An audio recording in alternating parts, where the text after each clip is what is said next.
Naiinggit ang isang mahirap na babae sa mayayaman at nangangarap na mabuhay ng marangya. Matapos masaksihan ang isang krimen, nag-enroll siya sa isang elite na paaralan at umaasa na mababago ang kanyang buhay para sa mas mahusay, ngunit naging biktima siya ng pambubuli. Sa lalong madaling panahon sa kanyang pagtatanggol ay naging isa sa mga mayamang lalaki handang gawin ang anumang bagay para sa mahirap na kagandahan. Ang Cheongdam International High School ay isang lugar kung saan pinag-aaralan ang mga anak ng mayayamang magulang na itinuturing na dumi sa ilalim ng kanilang mga paa ang mahihirap. Nag-e-enjoy sila sa marangyang buhay at brand name na mga damit at mamahaling sasakyan sa paniniwalang karapat-dapat sila sa lahat ng ito kahit na hindi pa sila nagtrabaho ng isang minuto para kumita ng pera. Patuloy na pinupuna ng gitnang uri ang kanilang pag-uugali at nagdaraos ng mga demonstrasyon sa labas ng kanilang institusyong pang-edukasyon, ngunit hindi nila binibigyang pansin ang mga nagpoprotesta na humihiling ng pantay na karapatan. Si Bok Gina ay isang mapang-uyam at spoiled na mayamang babae, ang anak ng school chairman. Ang batang babae ay may mga kasanayan sa pamumuno at kayang pangunahan ang karamihan. Isang kinatawan ng komite ang tumawag sa kanya sa isang dialogo dahil si Gina ay nag-uudyok sa mga mag-aaral na ebuli ang mga mahihirap na pinapapasok sa ilalim ng Equal Education Program. Ipinangako ng lalaki sa kanya ang isang makatarungang parusa, ngunit isang pulutong ng mga mag-aaral ang sumabog sa opisina na handang sisihin. Di nagtagal, ang batang babae na nagngangalang Kim Hyen ay lumitaw sa pintuan ng paaralan na interesado sa lahat ng mga estudyante sa high school na nagbibigay pansin sa kanya. 3 buwan bago ang mga kaganapang ito, si Hyen ay isang simple at mahinhin na batang babae mula sa isang pamilyang mababa ang kita na labis na nagseselos sa mayayaman. Pangarap niyang mamuhay sa parehong buhay at handang gawin ang lahat para makuha ang pagkakataong iyon. Sinusubukang magkaroon ng magandang kinabukasan para sa kanyang sarili at nagpanggap si Hyen bilang isang estudyante sa lokal na unibersidad upang makakuha ng part-time na trabaho bilang isang tutor. Pagdating niya sa bahay ng isang mayamang lalaki, nakilala niya ang ina ni Nean, isang batang babae na naka-enroll sa Cheongdam International School. Ang kanyang ina ay may pag-aalinlangan sa mahirap na si Hyen, ngunit nagpa siya na kunin siya bilang isang math tutor dahil ang pag-aaral sa isang espesyal na paaralan ay nangangailangan hindi lamang ng mga koneksyon at pera kundi pati na rin ng kaalaman. Sa gabi, nagtatrabaho si Hyen sa isang lokal na tindahan at nagpapasalamat sa kanyang kaibigan para sa kanyang salamin at student ID na nagbigay daan sa kanya na manlinlang ng isang mayamang babae at makakuha ng trabaho bilang isang tutor. Hindi gaanong natutulog ang batang babae at nag-aaral ng mabuti, ngunit binalaan siya ng guro na aabutin ng 3.5 milyong won ang paglalakbay sa New Zealand upang mag-aral. Ang dalaga ay walang ganoong uri ng pera at humiling na mailagay siya sa listahan ng mga taong mababa ang kita upang makapag-aral siya ng libre. Kinaumagahan, pumunta si Hyen sa kanyang unang klase kasama si Nean at napansin niyang ayaw matuto ng mayamang babae at sinusubukan niyang magsuot ng mga damit at magkatugmang handbag.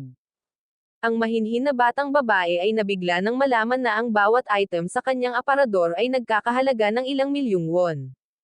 Naniniwala siya na ang kaligayahan ay hindi tungkol sa pera, ngunit si Nean ay nagsasagawa ng isang eksperimento sa kanyang kasakiman. Ang mayamang babae ay handang magbigay ng 5 milyong halaga ng collector ng wallet, ngunit hindi ito ginawa at kumbinsido na ang lahat ay nangangarap na mapunta sa kanyang lugar. Napagtanto na ang mundo ay malupit at hindi patas, kaya itinakda ni Hyen ang kanyang mga pananaw na maging mayaman at matagumpay. Habang si Nean ay nasa labas ng silid, sinubukan niya ang kanyang wallet at kinukunan ito ng litrato na pino-post sa social media. Kinaumagahan, tinanong ng mga kaklase si Hyen kung bakit niya itinago ang kanyang mayayamang magulang at nagpanggap na pulubi habang sinusubukang pumasok ng libre sa paaralan. Hindi nauunawaan kung ano ang tungkol dito, tiningnan niya ang social media at napagtanto na napagkamalan siya ng mga tao na isang mayaman na babae. Sa takot na malantad at mapahiya, kinumpirma ng dalaga na siya ay mula sa isang mayamang pamilya at nagmamay-ari ng mga handbag na nagkakahalaga ng milyon-milyong won. Sa pagtatangkang kumpirmahin ito, pumunta si Hyen sa bahay ni Nean upang kumuha ng higit pang mga larawan sa kanyang mga damit upang kumpirmahin ang kanyang katayuan sa mga piling tao. Sa gabi tinitipon ng mga piling bata sa paaralan ang mga mahihirap na estudyante sa tabi ng pool para malaman kung sino ang nagsabi sa kinatawan ng komite tungkol sa kanila at sa kanilang pang-aapi. Ang hamak na mga mag-aaral ay hindi umamin sa kabila ng mga pagbabanta kaya nagpasya si Jenna na parusahan ang mayayamang kaklase. Sa pagkakaroon ng isang mas mahusay na posisyon sa pananalapi at mahusay na paggalang pinipilit niya ang mga lalaki na pumunta sa pool at makaramdam ng kahihiyan. Ang isa sa mga mahihirap na lalaki ay sumusubok na manindigan para sa parehong mga kaeskwela, ngunit hindi siya pinahintulutan ni Jenna na magsalita ng anuman dahil ang mga pulubi ay walang karapatan mula nang ipanganak. Si Hyen ay patuloy na nagiging popular at inggit sa kanyang mga kaklase. Nagsisimulang magtaka ang mga batang babae kung bakit niya itinago ang kanyang kagalingan sa pananalapi ng mas maaga at kung bakit siya lumilitaw sa paaralan sa mga mag-agarang damit. Sa pag-alala sa kwento ng isang kaibigan tungkol sa isa sa kanyang mga kaklase sinabi ni Hyen na mayaman ang kanyang mga magulang ngunit hindi siya sinisiraan. Ang batang babae ay kumikita ng pera sa kanyang sarili at alam kung paano pahalagahan ang lahat ng ito. Nang malaman na sa 10,000 subscriber maaari kang kumita sa advertising, nagpa siya ang mag-aaral na e-promote ang kanyang pahina sa mga social network. Sa isang aralin sa isang elite na paaralan napansin ng guro na ang isa sa mga mag-aaral na babae ay natutulog. Walang nang ahas na istorbohin siya dahil si Jenna iyon. Nagpa siya ang guro na paalalahanan ang babae ngunit pinahiya siya ng mayamang babae dahil ang babae ay walang disenteng edukasyon at maliit na sweldo. Si Hyen ay paulit-ulit na pumapasok ng maaga kapag wala si Neon sa bahay para magpa-picture sa kanyang damit at sapatos. Nag-post ang batang babae ng mga larawan sa social media ngunit ang bilang ng mga tagasunod ay masyadong mabagal. Sinusubukang humanap ng bagay na makakatawag ng pansin ng madla nakita niya ang gintong kwintas ng ina ni Neon pati na rin ang uniforme ng paaralan mula sa elite na paaralang Cheongdam. Napagdesisyonan ng dalaga na kumuha ng ilang litrato suot ang mamahaling uniforme nang bigla niyang marinig na nakauwi na si Neon. Sinubukan ng mayaman na babae na hanapin ang uniforme dahilan para magtago si Hyen sa ilalim ng kama. Nang matuklasan ang cellphone ng tutor inilantad ni Neon si Hyen ngunit nangakong hindi sasabihin sa kanyang ina ang anumang bagay kung susundin ng babae ang kanyang mga kahilingan. Naging biktima ng blackmail ang kawawang babae at naging alipin na nagsasanay upang itago ang sikreto. Kailangan niyang gumawa ng takdang aralin sa halip na si Neon at magdala ng mga gamit at kape at kumuha ng litrato ng mayamang babae kasama ang kanyang mga kaibigan. Masyadong malayo ang blackmail at inalis ng mga gawain ang lahat ng kanyang libreng oras ngunit natatakot si Hyen na malantad dahil kailangang magbayad ng malaki ang ina ng mayamang babae. Pagkalipas ng ilang araw may darating na mahalagang pagsusulit ang babae na magbibigay daan sa kanya upang makapasok sa unibersidad. Tumawag si Neon at hiniling sa kanya na pumunta kaagad sa Cheongdam High School dahil nakalimutan niya ang teksto para sa kanyang talumpati sa hurado. Sa paghahanap ng kanyang sarili sa isang mahirap na posisyon si Hyen ay sumunod sa kahilingan at nakarating sa mataas na paaralan. Nang marinig ang pag-uusap ni Neon sa kanyang mga kaibigan na pagtanto niyang niloko siya ng dalaga at ginawa niya ang lahat para ipahiya siya at muling ipaalala sa kanya na si Hyen ay isang pulubi at hindi niya ito maaayos. Umiiyak ang batang babae sa banyo at nakilala ang isang mahirap na estudyante ng paaralan na ang pangalan ay kapareho ng sa kanya. Nang mapansin na siya rin ay biktima ng panlilibak nagpa siya si Hyen na gumanti kay Neon. Ang mahirap na batang babae ay bumagsak sa panayam at nagbuhos ng isang balde ng tubig sa mayamang babae na nagpapaalala sa kanya na ang kakanyahan ng isang tao ay mas mahalaga kaysa sa material na kayamanan. Bilang resulta ng pambubuli isa sa mga mahihirap na estudyante ang umalis sa paaralan na sinisisi. Hindi niya iniulat ang lahat ng ito sa kinatawan ng komite ngunit biktima siya ng pambubuli ng mga mayayaman at dahil dito ay nagpa siyang umalis. Isang babaeng kapareho ng pangalan ni Hyen ang sinisisi sa nangyari ngunit itinago niya ito dahil nabigo ang kinatawan ng komite na parusahan ang mga mayayaman. Matapos buhusan ni Hyen ng isang balde ng tubig si Neon dumating ang kanyang ina sa paaralan at nangakong sisirain ang buhay ng kawawang babae. Hindi natutuwa ang principal ng high school sa sitwasyon at ipinahayag na hindi niya tatanggapin si Neon dahil ayaw niyang masira ang imahe ng paaralan. Nalaman ng paaralan ni Hyen ang sitwasyon. Ang batang babae ay hindi lamang mapaparusahan ng pagpapatalsik sa paaralan ngunit kailangan ding magbayad ng moral na kabayaran sa pamilya ni Nean. Nalaman ng mga kamag-aral na ang kanilang kaklase ay nagpapanggap lamang na mayaman at bilang isang resulta siya ay binubuli at kinukutya. Napansin ng mga mayayaman ang kanyang social media account ngunit hinaranggan ito ni Hyen upang maiwasang mapag-usapan. Sa kabila nito patuloy siyang pinapahiya ng mga mag-aaral at pinagbantaan siya ng ina ni Nean na ididimanda siya. Sa pagtatangkang ituwid ang sitwasyon nakilala niya ang punong guro ng isang prestihiyosong paaralan at hiniling sa kanya na patawarin siya. Napagtanto niya na ang tanging paraan upang malutas ang lahat ay ang hayaan si Nean na mag-enroll sa paaralan. Ang prinsipal ay kumikita ng malaki at nag-aalala tungkol sa prestihiyo ng paaralan kaya tinanggihan niya si Hyen na iniisip na ito ay magiging isang magandang aral para sa kanya. Umiiyak nagtago siya sa banyo at nakilala ang isang rich guy volunteer na nagtatago sa banyo ng babae. Nag-aalok siya ng tulong at tinutulungan siyang makalusot sa bakuran ng paaralan sa gabi. Alam na nagmamaneho ng pulang kotse ang prinsipal hinihintay siya ni Hyen ngunit umalis ang lalaki sakay ng ibang kotse. Pagkatapos maghintay hanggang gabi nasaksihan niya ang isang mag-aaral na babae na may parehong pangalan na tumatalon mula sa bubong. Pagtingin sa bubong na pagtanto ng batang babae na hindi ito aksidente dahil may naroon. Nalaman ng punong guro ng paaralan ang tungkol sa insidente mula sa kanyang katulong at napagtanto na may tumulong sa mag-aaral na babae sa pamamagitan ng pagtulak sa kanya palabas ng bubong. Ayaw niyang malaman ng mga mamamahayag ang tungkol dito at mapahiya ang prestihiyosong paaralan kaya inutusan niyang ilagay ang lahat sa ganoong liwanag na para bang ginawa ng dalaga ang lahat ng mag-isa dahil sa kanyang mahirap na pag-aaral at depresyon. Nangako ang aide na ituwid ang mga bagay-bagay ngunit nagbabala na may isa pang batang babae na nakasaksi sa insidente. Kinaumagahan umuwi si Hyen mula sa ospital at nakilala ang ina ni Nean. Napagtanto ng batang babae na nagbabanta ito sa isa pang iskandalo ngunit lumabas na ang babae ay dumating upang makipag-usap sa kanya. Nagbago ang isip ng prinsipal tungkol kay Nean at handang tanggapin siya sa paaralan. Ang ina ng mayamang babae ay nag-aalok na patahimikin ang hidwaan kung ang kanyang dating tagapagturo ay magbibigay ng magandang salita para sa kanyang anak na babae. Matapos makatanggap ng regalo mula sa isang babae iniiwasan ni Hyen na makipag-usap sa kanyang ama at sinisisi siya sa kanyang mahirap na sitwasyon sa pananalapi. Nang mailagay ang telepono sa charger nalaman ng batang babae na ang prinsipal ng paaralan ay sumulat sa kanya na handang tanggapin siya sa ilalim ng isang espesyal na programa sa lipunan. Handa na siya sa lahat ngunit sa kondisyon lamang natatahimik si Hyen at hindi sasabihin kahit kanino ang katotohanan na ang mag-aaral na babae ay itinulak palabas ng bubong dahil sa kanyang mahirap na mga magulang. Samantala nakaligtas naman ang dalagang nahulog mula sa bubong ngunit nakoma. Ang kanyang ina ay may kustodiya sa babae at isang pulubing batang lalaki na pinaalis sa paaralan ang bumisita sa kanya upang alamin ang mga detalye ng nangyari. Doon ay hinalang intense tungkol sa batang babae na nahulog mula sa bubong.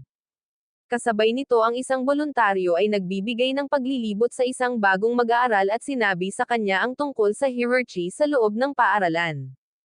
Si Jenna ang may hawak ng lahat at walang nangahas na magsalita sa kanya kung hindi ay ipapahiya ng mayamang babae ang isang tao hanggang sa makalabas ito ng paaralan.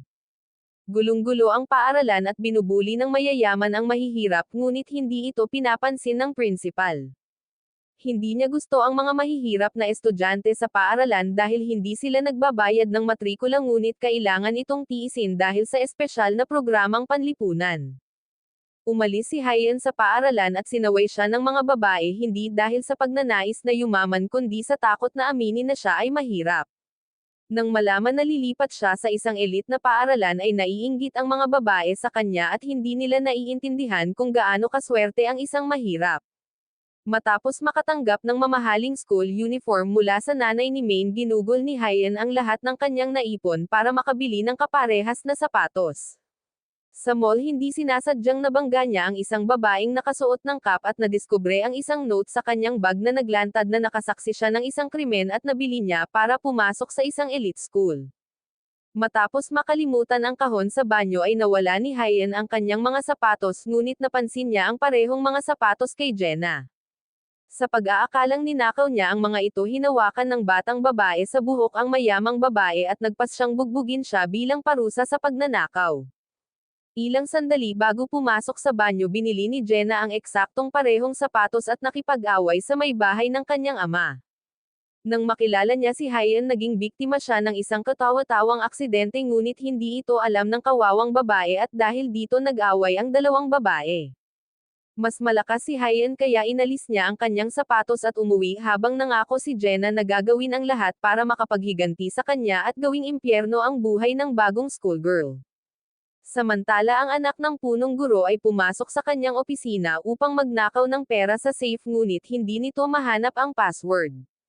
Si Duang ay kumukuha ng ilang larawan ng profile ni Hyen iniisip na ang pangalan at mukha ng babae ay masyadong pamilyar sa kanya at pagkatapos ay pumunta sa isang nightclub upang magsaya. Kinaumagahan pumasok si Hyen sa isang elite school na may mataas na pag-asa at inaasahan. Dito rin niya nakilala ang isang kapwa voluntaryo at nakilala si Duang. Kakaiba ang reaksyon ng mayamang lalaki sa dalaga at hinawakan ang kamay nito at nag-aalok na makipag-usap ng pribado. Matapos tanggalin ang voluntaryo pumayag siyang habulin si Duang at iniwan sa kanya ang kanyang numero ng cellphone. Bumalik sa gusali ng paaralan hindi sinasadyang nabangga niya ang batang babae sa hagdan at napagtanto na pamilyar ang kanyang mukha. Pagkatapos ay binuksan niya ang kanyang locker at nakita ang eksaktong parehong sapatos na gaya ng sa kanya at napagtanto na nagkamali siya sa pag-atake kay Jenna ngunit ngayon siya ay nasa labas para sa paghihiganti. Sa klase ay nadadapa siya at nahuhulog dahil sa hindi komportable niyang sapatos.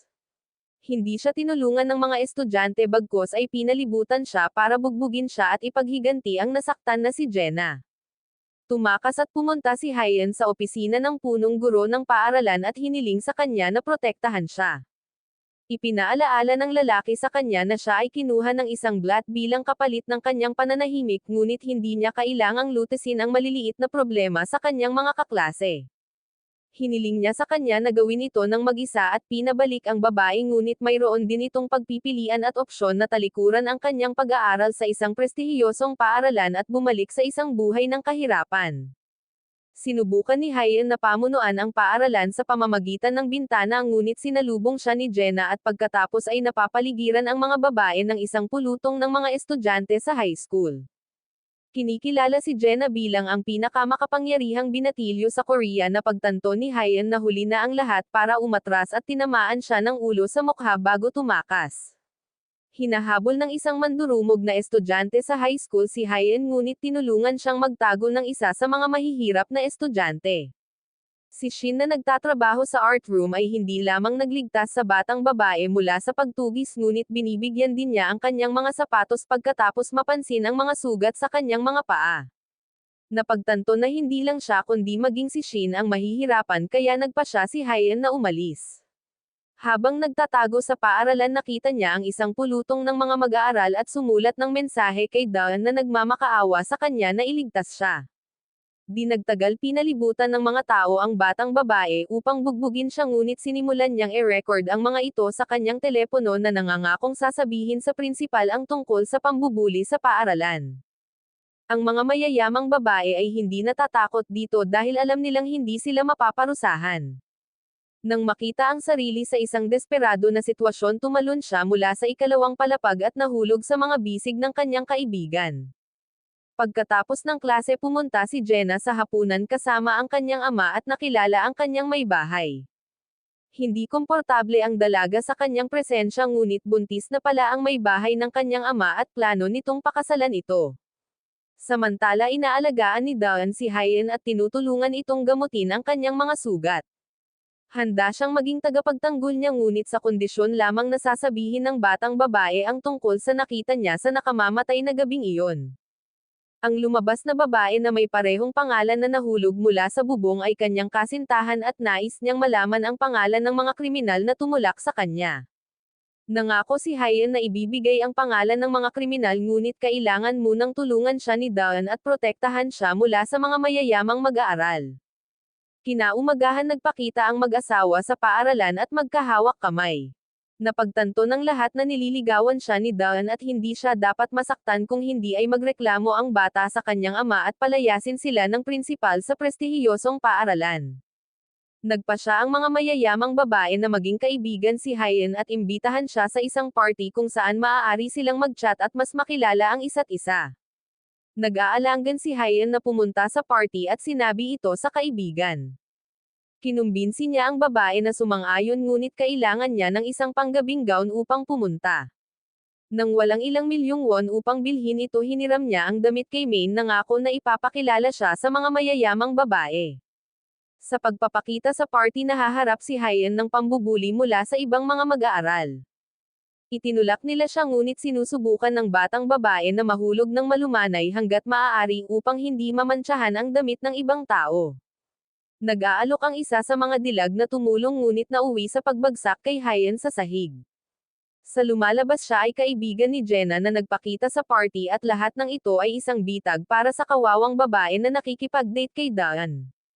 Si Jenna ay dumaan sa ilang mabigat na drama sa pamilya dahil ang may bahay ng kanyang ama ay buntis at naghihintay ng isang sanggol.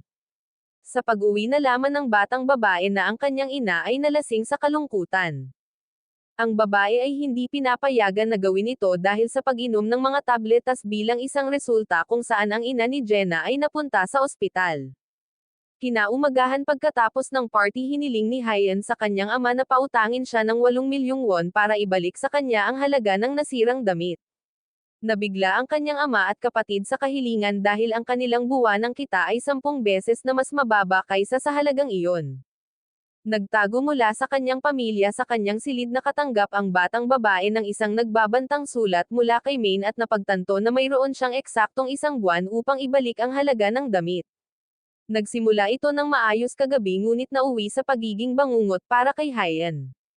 Lahat na pala doon ay inimbitahan ni Jenna at kusa niyang dinaya ang kawawang schoolgirl.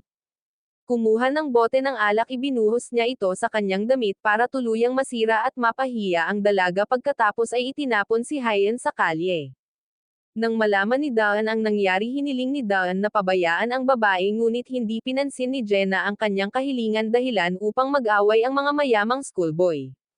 Sa gabi napansin ni Simon si Hyen at nagpas siyang sundan siya. Nang mapansin ang babae sa piling ng isang kaina hinalang lalaki sinong gaban siya ng mga kamao ng lalaki. Ito ay lumalabas na ito ay isang mamimili na nagpa siya na alisin ang ilang mga bagay sa kanyang mga kamay upang bayaran ang mga ito ng mura hanggat maaari.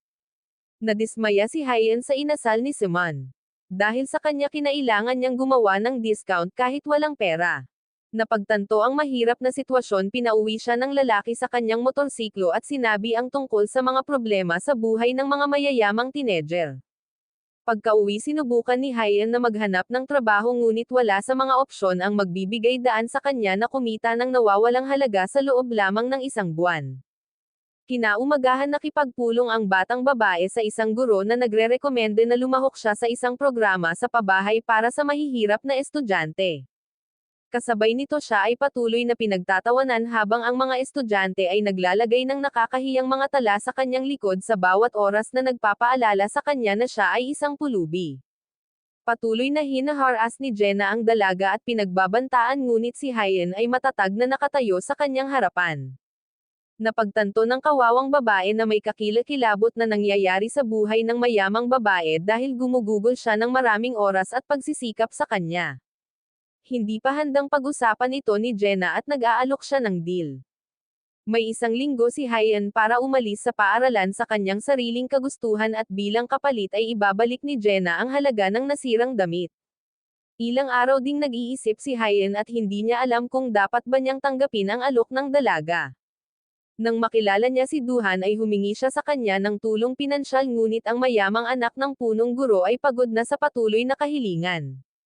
Si Hyen ay walang pagkakatulad sa kanyang minamahal sa kabila ng pagkakaroon ng parehong pangalan na nakakainis sa kanya.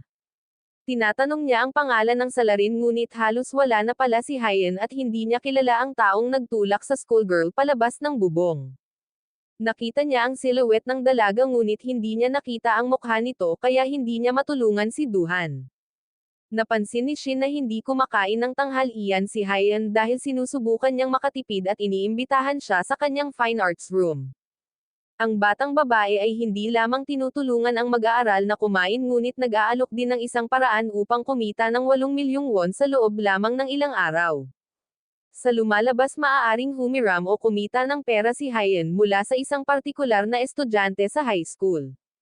Siya ay mahiyain ngunit mayaman kaya siya ay maaaring magbayad ng bukas palad para sa mga serbisyo ng isang batang babae na maaaring gawin ang lahat para sa pera. Kasabay nito nagiging malinaw na si Shin ay isang batang babae ng mayamang mga magulang ngunit sa ilang kadahilanan ay masigasig na itinatago ito mula sa kanyang bagong kaibigan. Sa gabi nakilala ni Hyen ang isang mayamang lalaki at nakatanggap ng 3 milyong won kapalit ng pagsang-ayon na kumuha ng ilang larawan sa iba't ibang damit. Ang batang babae ay napahiya sa pamamagitan ng gayong mga imahe at mga kahilingan ngunit ang pera ay mas mahalaga kaysa sa dignidad kaya siya ay sumasang-ayon sa anumang bagay upang maiwasan ang pagbabayad ng halagang ito sa hinaharap. Pumunta si Duhan sa ospital at binisita ang batang babae na nakoma. Pinangarap niyang gagaling ito at nakonsensya sa nangyari noong isang araw bago siya mahulog mula sa bubong ay nag-away sila. Pagkatapos ng isang nakakahiyang photoshoot nag-aalok ang lalaki kay Hyen ng isa pang 5 milyong won kung pumayag itong magpalit ng isang huling damit sa kanyang presensya. Napagtanto na walang ibang paraan upang kumita ng ganoong pera ang kawawang babae ay sumasang-ayon sa mga tuntunin ng lalaki na lumalabas na isang tunay na masamang tao. Alam ang petsa at oras ng pagkahulog mula sa bubong, si Duhan ay nag-hack sa computer ng kanyang ama upang makita ang mga recording mula sa mga video camera. Nang malaman na ang lahat ng mga tala para sa araw na iyon ay nabura, napagtanto ng lalaki na alam ng punong guro ng paaralan ang pangalan ng may kasalanan ngunit maingat na itinago ito. Pangarap ng kaibigan ni Jenna na pakasalan ang kanyang nobyo ngunit hindi siya naghihinala na palagi itong naglilihim at niloloko siya. Sa pag-alala sa kalunos-lunos na gabi na iyon hindi nakatulog ng maayos si Hyen dahil nagtatago pa rin siya ng ilang detalye. Isang babaeng may kaparehong pangalan ang natauhan pagkatapos mahulog at ibinigay sa kanya ang kadena na nagawa niyang agawin mula sa salarin na nagtulak sa kanya pababa. Dumating ang madrasta ni Jenna sa paaralan upang makipagkita sa mga dati niyang katrabaho. Nang mapansin ang batang babae sa malapit ay pinukaw siya ng buntis sa isang iskandalo at pinahiya siya. Ang madrasta ay nabuntis ng isang mayamang negosyante sa isang kadahilanan at nais na manganak ng isang tagapagmana upang agawin ang lahat ng ari-arian at itapon si Jenna sa kalye. Nang makita ang lahat ng ito tinulungan ni Hyen ang babae at dinala siya sa isang bakanteng auditorium.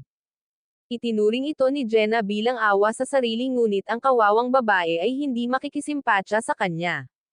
Sa kabila ng sitwasyon si Hyen ay nasa mas matinding sitwasyon pa rin ngunit kumita siya ng pera at binayaran ang kanyang utang sa pananamit na nakakaramdam ng kalayaan sa unang pagkakataon. Ang pagsisimula ng buhay sa elite na paaralan na may malinis na talaan, sinusubukan niyang maging tahimik at hindi nakakakuha ng pansin sa kanyang sarili. Si Duhan ay muling nagbigay ng dahilan para sa tsismis at hinawakan ang kamay ng babae pagkatapos ay nag-alok na makipag-usap ng pribado. Hiniling niya sa kanya na tulungan siyang ilantad ang tunay na salarin at magpanggap na mag-asawa ngunit mariing tumanggi ang dalaga. Pagkatapos nito nakatanggap siya ng video mula sa blackmailer at nalaman niyang may ibang tao sa photo studio at nag-video kung ano ang nangyayari. Inalalayan ni Shin ang kanyang kaibigan ngunit sa pag-uwi na pagtanto ni Hyen na si Shin at ang babaeng nakakap na nagbanta sa kanya sa mall ay iisang tao. Samantala binisita ni Shin ang batang babae na nakoma at hindi siya pinakitunguhan at malinaw na alam ang kanyang mga lihim at nangangarap na makuha si Duhan. Pagkatapos ay napagtanto ni Hyen na si Shin ay talagang mula sa isang mayamang pamilya ngunit na blacklist. Isang taon na ang nakalipas na bilanggo ang ama ni Shin dahil sa pandaraya sa pananalapi. Nagsimulang hiyain at saktan ng mga bata sa paaralan si Shin ngunit ang pinakamasamang ginawa sa kanya ay si Jenna mula noong magkaibigan sila hanggang noon. Sa kasalukuyang panahon obligado si Shin na iwasan si Jenna at magpanggap na hindi mahalata ngunit nagpa siya na huwag na itong gawin. Siya ay tumutugon ng mapanlinlang sa pinakamayaman at pinakamakapangyarihang babae sa paaralan. Pumasok si Hyen sa fine arts room para humanap ng videotape na kinokompromiso siya sa harap ng lahat. Si Shin ay hindi nag-atubiling aminin na siya ay isang kakilakilabot na tao at gumawa ng tape para i-blackmail ang kawawang babae. Sinabi rin niya na ang kanyang pangalan ay itinulak ni Jenna mula sa bubong at obligado si Hyen na tumstigo laban sa kanya. May 7 araw ang dalaga para pag-isipan ito kung hindi ay ilalathala ni Shin ang tape ng kanyang cross-dressing na magreresulta sa kahihiyan at pagpapaalis ng pulubi sa paaralan. Hiniling ng mga kaibigan sina Duhan at Jenna na mag-ayos na iniimbitahan sila sa kanilang party. Handa ang lalaki na batiin sila at makipag-ayos sa kanyang kaibigan ngunit sa kondisyon lamang na maaari niyang imbitahan si Hyen. Naalala ni Jenna na ilang sandali bago mahulog ang babae na kilala niya ito sa bubong. Siya lang ang nakakaalam ng sinapit ng mayamang dalaga ngunit nangako siyang tutulong sa paglalantad sa may bahay ng kanyang ama na hindi lang ang negosyante ang nililigawan kundi pati na rin ang driver nito. Bumisita si Jenna sa kanyang ina sa ospital at napansin ang mga sugat sa kanyang braso at napagtanto na sinusubukan niyang pumunta sa ibang mundo. Sinubukan ng may bahay na ilayo ang lahat sa kanila at nagpasya si Jenna na ipaglaban ang kanyang masayang kinabukasan. Sa gabi napansin niya si Hyen at hiniling sa kanya na huwag magtiwala kay Shin ngunit huli na ang lahat. Walang balak na sumuko at hiniling ng kawawang babae kay Duhan na magpanggap bilang kanyang kasintahan at humingi din ng suporta kay Simon. Matapos makalusot sa photo studio nakahanap ang magkasama ng mga memory card na may mga video na lihim na kinunan ng masamang tao. Kasabay nito binugbog siya ni Simon at pinilit na tanggalin ang lahat ng mga video pati na rin i-access ang laptop ni Shin. Nakilala ni Jenna ang kanyang ama at handang matutong magpatakbo ng negosyo dahil handa siyang ipaglaban ang masayang kinabukasan kasama ang kanyang buntis na madrasta. Sa gabi nagpasya si Hyen na manood ng video kung saan nakalagay ang kanyang pangalan ngunit ang video pala ay ang girlfriend ni Duhan na nahulog sa bubong.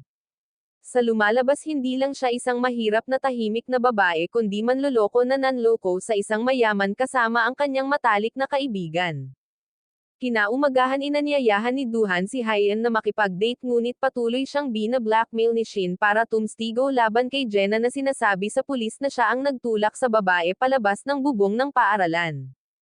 Narinig ni Soma na nagtatago sa banyo ang usapan ng dalaga at nangakong tutulungan niya si Hyen para hindi siya ma-blackmail ni Shin gamit ang videotape ng mga nakakahiyang larawan. Sa gabi pumunta sina Duhan at Hyen sa isang party para ipagdiwang ang anibersaryo ng relasyon ng kaibigan ni Jenna. Nais ni Hyen na masabi niya sa kanyang kaibigan ang tungkol sa panloloko sa kanya ng kanyang kasintahan kasama ang kanyang matalik na kaibigan ngunit nagpasya na ito ay pinakamahusay na hindi ito sabihin. Hindi nagtagal ay nag-away sina Duhan at Jenna at ang mayamang babae ang sinisisi sa lahat ng kaguluhan. Pagod sa mga walang laman na salita sinabi ng batang babae ang buong katotohanan na alam niya at itinago sa lahat ng oras na ito. Alam niyang nililigawan ng matalik niyang kaibigan ang kasintahan ni Duhan at alam din niyang bina-blackmail siya nito para sa pera dahil bina-blackmail siya ni Shin. Matapos malaman ang buong katotohanan si Duhan ay nagalit at nakipag-away sa kanyang kaibigan at ang kanyang kaibigan ay napahiya dahil alam niya ang lahat ngunit sinubukan itong itago. Pagkatapos ng party wala nang mapupuntahan si Jenna kaya nagyaya si Hyen sa kanyang lugar. Nang mapansin na ang kadena sa mga kamay ng nahulog mula sa bubong ay kapareho ng ibinigay ng kaibigan sa kanyang kasintahan naging malinaw na siya ang nagtulak sa mag-aaral na babae. Alam ng dalaga ang panloloko ng nobyo at hindi niya kinaya ang pagtataksil. Nagpasya siyang kitilin ang buhay ng isang babaeng walang pera na nangarap ng isang mayamang buhay.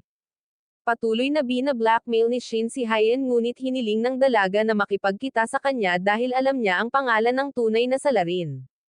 Nakiusap siya kay Shin para sa isang pulong at pumunta sa paaralan ngunit sa sandaling iyon ay may isang hindi kilalang tao ang nagtulak sa kanya palabas ng bubong dahilan upang makatulog ng tuluyan ang babae. Naranasan ni Hyen ang mga ito dahil hindi pa nagtagal ay nakakita siya ng katulad na sitwasyon at hindi niya maintindihan kung sino ang gumawa ng krimen sa pagkakataong ito. Kasabay nito ang batang babae na nakoma ay nagising at marahil ito ay magbibigay daan upang maparusahan ang lahat ng mga gumawa ng kanilang mga krimen.